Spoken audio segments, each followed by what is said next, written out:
দেখা মাত্র তাদেরকে বলবেন গুপ্ত তোমরা। অনেকে গুপ্ত সুপ্ত আরো কত কিছু বলে রে ভাই, এগুলার কোনো সীমানা নাই। তাদেরকে গত 16 বছর আমরা দেখি নাই। তারা এদের সাথে মিশেছিল যারা 5 তারিখে পালিয়ে গিয়েছে। একটু নিজের দিকে সবাই তাকায়, এটাই ভালো হবে। আপনাদেরকে অনেকেই এসে বিভ্রান্ত করার চেষ্টা করবে। যারা এসে আপনাদেরকে বিভ্রান্ত করার চেষ্টা করবে, দেখা মাত্র তাদেরকে বলবেন গুপ্ত তোমরা। পারবেন বলতে? যারা এসে বিভ্রান্তিমূলক কথা ছড়াবে তাদের একটাই নাম, তারা হচ্ছে গুপ্ত। কারণ তাদেরকে গত 16 বছর আমরা দেখি নাই। তারা এদের সাথে মিশেছিল যারা 5 তারিখে পালিয়ে গিয়েছে, তাদের সাথে তলে তলে এরা মিশেছিল। কাজেই সেই স্বাধীনতার সময় থেকে 86 সাল থেকে 96 সাল থেকে সব সময় দেখবেন এরা সব একই সাথে ছিল, এপিট আর ওপি। অনেকে গুপ্ত সুপ্ত আরো কত কিছু বলে রে ভাই, এগুলার কোনো সীমানা নাই।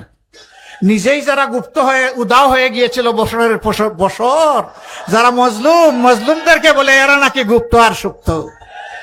ভাই একটু নিজের দিকে সবাই তাকায়, এটাই ভালো হবে, এটাই ভালো হবে। আয়নায় নিজের চেহারা দেখে অন্যেরটা দেখে লাভ নাই রে ভাই।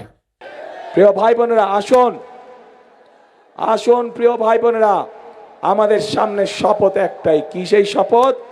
জনগণের রাজনৈতিক অধিকার প্রতিষ্ঠিত করা এবং এই বাংলাদেশকে শহীদদের প্রত্যাশিত বাংলাদেশে রূপান্তর করা।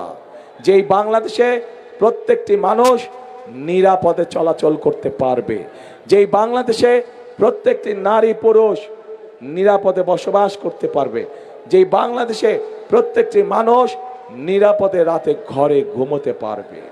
আমরা সেই রকম একটি বাংলাদেশকে গড়ে তুলতে চাই। কিন্তু সেই রকম বাংলাদেশকে যদি গড়ে তুলতে হয়, অবশ্যই বাংলাদেশের মানুষের জোরালো সমর্থন প্রয়োজন। জুলাই সংস্কার প্রস্তাবগুলো যাবে, গণভোট হবে বলে যে গণভোট আবার কিসের? এরপরে ঠেলা খাইয়া যখন মানলো তখন বলে যে না, গণভোট আলাদা হতে পারবে না, একই দিনে হতে হবে। আমাদের দাবি ছিল গণভোটটা আগে হোক, তাহলে গণভোটও সুন্দর হবে, জাতীয় সংসদ নির্বাচনটাও সুন্দর হবে। তাদের দাবির প্রকৃতি করা হলো, এখন বলে আমরা গণভোট মানি না।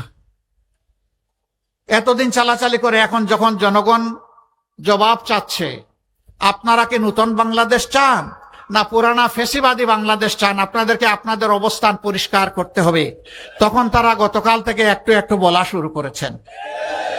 আসলে এরই বলে ঠেলার নাম বাবাজি।